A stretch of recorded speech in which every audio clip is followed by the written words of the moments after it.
Hvis du har set min tidligere vlog, så ved du, at jeg mistede datoen til en af mine mundtlige eksamener, og hvor jeg også nævnte, at vi havde fundet en ny dato. Og det var i dag. Og jeg bestod, og jeg bare lettede. Og jeg har fået en masse god feedback fra mine lærer, om jeg skal jo bedre næste gang. Så det er jo det vigtigste. Nu står den på weekend. Det mangler jeg også. Også lidt træt efter i dag, fordi jeg er sådan en, der bare minimum 24 timer op til eksamen, så ligger mit stressniveau bare heroppe hele tiden. Nu kan jeg tænke på noget andet.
Så fik jeg i hvert fald gjort stuen og det, jeg kalder mit kontor-spisestue ren klokken 10:30.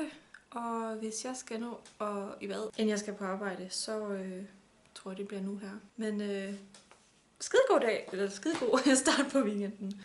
Så jeg lige kommet hjem fra arbejde. Klokken er omkring klokken 8. Og jeg glemte fuldstændig at sådan filme mig sådan i spejlet med min uniform på, som jeg havde tænkt mig, at jeg ville.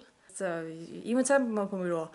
Det var bare sådan en off-dag i dag. Jeg havde glemt min taske, hvor min punkt ligger i, så jeg kunne ikke købe min egen frokost. Altså jeg fik min veninde til at lægge ud for mig. Tak, Mathilde. Og så, da jeg skulle til at tage min uniform på, så jeg har jo sådan nogle sikkerhedssko, som jeg skal tage på. Men så var jeg begyndt at tage min egen på igen, og det var bare, nej. Men var det dejligt at komme hjem til sådan en lejlighed, som bare sådan nogenlunde ren. Men aftensmadstid. Kyllingedumplings.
rigtig god formiddag. Klokken er 3 minutter i 12. Jeg synes faktisk, jeg har været utrolig produktiv i forhold til, at jeg vågnede klokken 9. Jeg havde en ting, at jeg skulle lave noget mad her i aften. Jeg har en 20 minutter indtil jeg skal ned i kælderen og hente mit vasketøj.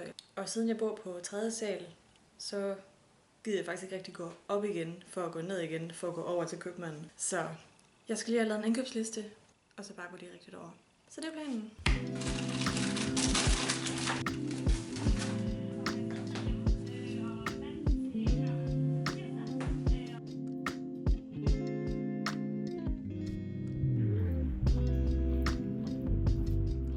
Jeg er lige kommet hjem fra min indkøbstur.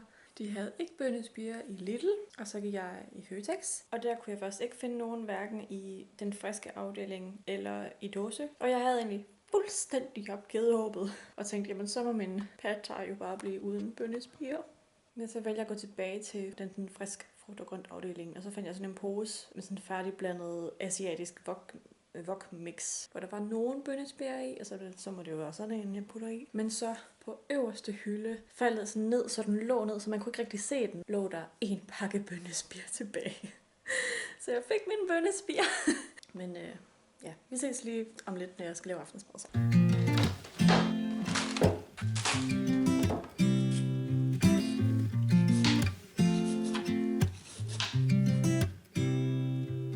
You said it was the last time, but you keep coming back to tell me sorry that you take back all the things you said just to hurt me. Our love just went cold, but I'm still burning. Our love just went cold. Why? I keep on making the same mistake.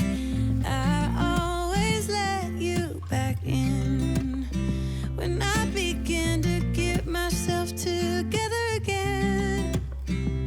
You are back once more, like everything's the same. I tried to build my walls up, but you're taking them down. It's tearing me apart, I can't pretend. Now I have to get over you again. You said it was the last time, but you keep coming back to show me sorry you have changed now. But it's the same old story. Our love just went cold, but I'm still burning. Our love just went cold. Why? I keep on making the same mistake. I always let you back in when I begin to get myself together again. You are back once more, like everything's the same.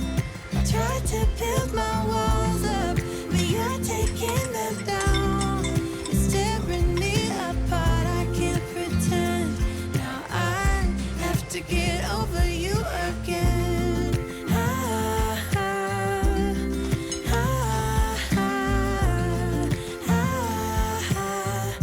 Have to get over you again.